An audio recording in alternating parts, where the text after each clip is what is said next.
আসসালামু আলাইকুম ভিউয়ার্স, আশা করি সকলে ভালো আছেন।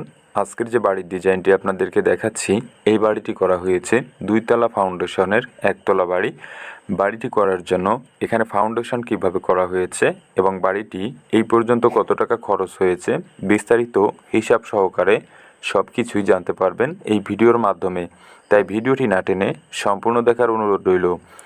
এবং আপনি যদি আমার চ্যানেলে নতুন হয়ে থাকেন তো চ্যানেলটি সাবস্ক্রাইব করে পাশে থাকা বেল বাটনটি অন করে রাখবেন। নতুন নতুন ভিডিও নোটিফিকেশন আপনার কাছে পৌঁছে যাবে। এবং যদি নিয়মিত সদস্য হয়ে থাকেন আমার চ্যানেলের তো অনেক অনেক ধন্যবাদ। তো এই যে বাড়িটি করা হয়েছে, এই বাড়িটি করার জন্য এখানে ফাউন্ডেশন করা হয়েছে যেভাবে, তো বাড়িটি করার জন্য এখানে মাটি খোঁড়া হয়েছিল 4 ফিট বাই 4 ফিট করে, 4 ফিট হাইট করে।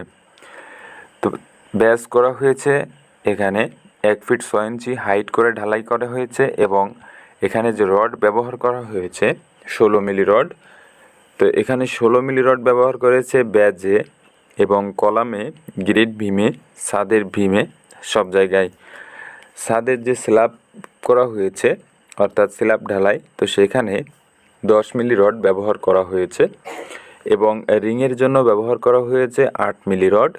এখানে যে লিনটন দেওয়া হয়েছে, লিনটনে ব্যবহার করা হয়েছে 10 মিলি রড এবং রিংয়ের জন্য 8 মিলি রড। তো এই বাড়িটি করার জন্য এখানে ইটের প্রয়োজন হয়েছে 13,400 পিস। তো আপনার ধারণা হতে পারে এত কম ইটে কিভাবে সম্ভব।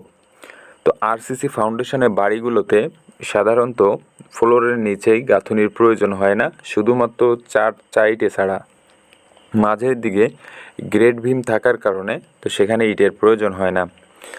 তো আপনি যদি 4 সাইডে 5 ইঞ্চি গাঁথুনি করেন গ্রেড ভীমের নিচেই, তাও সমস্যা নাই, কারণ বাড়িটি সম্পূর্ণ লোড নেয় গ্রেড ভীমে এবং ছাদের লোড থাকে কলামে, যার কারণে আরসিসি ফাউন্ডেশনের বাড়িগুলো অনেক বেশি মজবুত হয় এবং প্রোটেকশন ফুল হয়।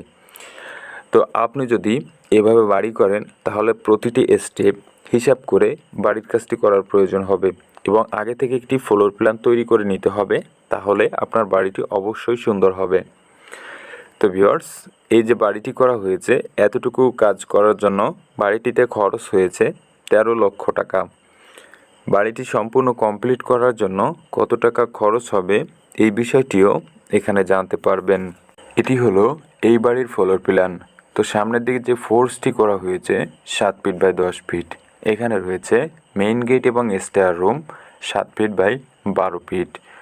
এবং এখানে বারান্দাটি করা হয়েছে 7 ফিট বাই 14 ফিট 3 ইঞ্চি। সামনের দিকের এই বেডরুমটি করা হয়েছে 12 ফিট বাই 15 ফিট। এবং এখানে রয়েছে ড্রয়িং এবং dining room 10 feet by 14 feet. এই সাইডে রয়েছে কিচেন রুম, এটি রয়েছে 10 ফিট বাই 7 ফিট। এখানে একটি কমন টয়লেট করা হয়েছে যেটি 5 ফিট বাই 5 ফিট 9 ইঞ্চি রয়েছে। এবং এই সাইডে বেডরুম করা হয়েছে 12 ফিট বাই 12 ফিট। মাঝের দিকে এখানে একটি স্পেস রয়েছে 9 ফিট বাই 12 ফিট। এইখানে বেডরুম করা হয়েছে 12 ফিট বাই 12 ফিট। এখানে অ্যাটাচড একটি টয়লেট রয়েছে 5 ফিট বাই 5 ফিট 9 ইঞ্চি। বাড়িটির দৈর্ঘ্য প্রস্থ এদিকটায় 34 ফিট 8 ইঞ্চি, এদিকটায় 30 ফিট 8 ইঞ্চি। বাড়িটিতে মোট স্কোয়ার ফিট রয়েছে 1071 স্কোয়ার ফিট।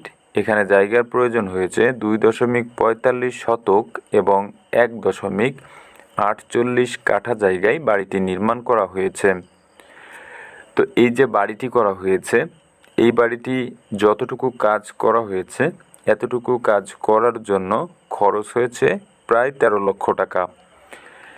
তো বাড়িটি সম্পূর্ণ কমপ্লিট করার জন্য এখানে যা কিছু বাকি রয়েছে, কমপ্লিট বলতে বাড়িটি রং করা পর্যন্ত, অর্থাৎ গেট গ্রিল এবং ফ্লোরে টাইলস করা সহকারে A to Z যাবতীয় যে কাজ বাকি রয়েছে কারেন্ট লাইন সহকারে সব কিছু মিলিয়ে খরচ হবে প্রায় 25 লক্ষ টাকা।